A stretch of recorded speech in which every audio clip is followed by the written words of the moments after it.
রাজ্যের বিভিন্ন এলাকায় চলমান সড়ক সংস্কার ও নির্মাণ কাজ ঘিরে চরমে উঠেছে সাধারণ মানুষের দুর্ভোগ। পূর্ত দপ্তরের তত্ত্বাবধানে ঠিকাদারদের অর্থ সমাপ্ত ও অপরিকল্পিত রাস্তার কাজ ঘিরে ধুলাবালির দাপটে নাজেহাল পথচারী থেকে ব্যবসায়ী। এই ক্ষেত্রে কার্যত বেকায়দায় পড়েছেন মানুষ।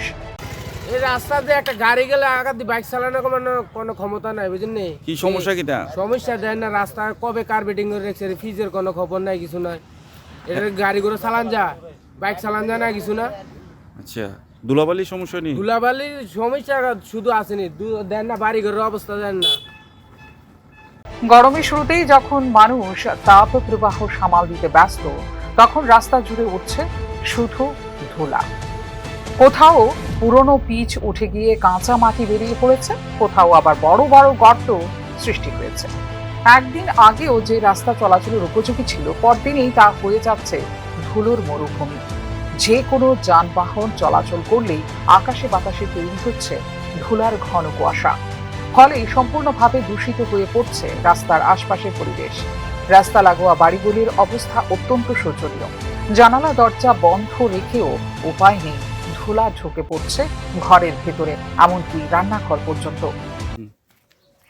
মনে করেন রাস্তাঘাটে যে মনে করেন গাড়ি চলাচল করে, বাড়ির মধ্যে আমরা কিছু রান্না করতে পারি না, বাড়ির মধ্যে থাকতে পারি না, দরজা বন্ধ থাকে, তারপরে মনে করেন ধুলা আর ধুল ঘরের ভিতরে। আমি তো রান্না করে ধুলোবালি জানি। হ্যাঁ, যায় ওভার যায়। এতে খাওয়া খাইতে কি সমস্যা হইতেছে? বহু সমস্যা। রাস্তা মনে করেন কিছু অল্প কাম করে বন্ধ রাখে, কয় দুদিন পরে হইব, তারপর দুদিন পরে আর হয় না, আবার আইয়ে আইসা গুদুর করে, আবার জল দিয়ে ভিজিয়ে কিতা কইরা ফ্যাক ট্যাক কইরা জায়গা আর আইয়ে। চিকিৎসকদের মতে অতিরিক্ত ধুলাবালির সংস্পর্শে শ্বাসকষ্ট, সর্দি কাশি, অ্যালার্জি ও চোখ জ্বালা পোড়ার মতো সমস্যা বৃদ্ধি পেতে পারে। ইতিমধ্যে বিভিন্ন এলাকার মধ্যে এসব উপসর্গের প্রকোপ বাড়ছে বলে অভিযোগ। এক্ষেত্রে শিশু ও প্রবীণদের ক্ষেত্রে ঝুঁকি আরও বেশি। স্থানীয়দের বক্তব্য, যদি নিয়মিতভাবে রাস্তার উপর জল ছেটানোর ব্যবস্থা করা হতো, তাহলে ধুলার প্রকোপ অনেকটাই কমানো যেত, কিন্তু না হচ্ছে না সেই ন্যূনতম ব্যবস্থাটুকুও। কি হয়েছে? রাস্তার কি সমস্যা হইতেছে আপনাদের? নমস্কার। এই রাস্তাটা অনেক দিন ধরে এই রাস্তার ভিতরে ফসাইতেছে, রাস্তার কাজ করা যাচ্ছে, কিন্তু সঠিক পরিমাণ রাস্তা হয় না। এইদিকে প্রচণ্ড মানে রাস্তাটা কি ফিজ হইতে দেরি হইতেছে? অনেক দিন ধরে হয়েছে, যার ফলে এই যে রাস্তার যে যানবাহন যাইতেছে, ধুলাবালি আপনাদের সমস্যা হইতেছে।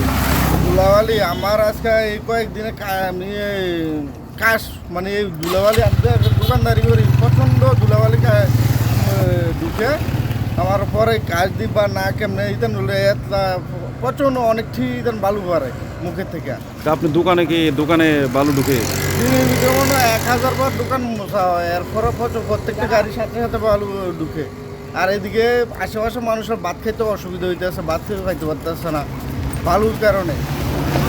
এমনভাবে বালু হয়, দেখেন আমরা গাড়ি যাইতেছে, কোনো একটা জলের কোনো পরিষেবা নাই। একটা রাস্তার কন্ট্রাক্ট দেরি করতেছে, রাস্তা তারা করতে দেরি হইতেছে, ঠিক আছে, কিন্তু জল তো দিতে পারতো, কিন্তু জলটা পর্যন্ত দিতে পারতেছে না দোকান এই রাস্তায়। কিন্তু এখানে মানুষ যানবাহন চলাকালে মানুষরা বাইক দাঁড়ায় থাকে, বড় গাড়ি যাইতে হলে বাইক দাঁড়ায় অনেকক্ষণ দাঁড়ায় থাকে, থাকার পরে গাড়িটা যাওয়ার পরে বালু যখন ক্লিন হয় তখন এই বাইকটা যায়। কেন প্রচণ্ড অসুবিধা হচ্ছে এই রাস্তায়। রাস্তা সংস্কারের কাজে চলাকালীন বিকল্প ব্যবস্থা, নিরাপত্তার নির্দেশিকা ও দূষণ নিয়ন্ত্রণের মতো বিষয়গুলি কতটা মানা হচ্ছে তা নিয়ে প্রশ্ন তুলছেন নাগরিকরা। বিশেষজ্ঞদের মতে, সঠিক প্রকল্প পরিকল্পনা, নিয়মিত তদারকি এবং পরিবেশগত মানদণ্ড মেনে চললে এ ধরনের ভোগান্তি এড়ানো সম্ভব। উন্নয়নের নামে যদি জনদুর্ভোগ বাড়ে, তবে প্রশ্নের মুখে পড়ে সেই উন্নয়ন। অর্থনগ্ন রাস্তা ও ধুলার দাপটে যখন হাজার মানুষ বেকায়দায়, তখন দ্রুত কার্যকর ব্যবস্থা নেওয়াই এখন সময়ের দাবি।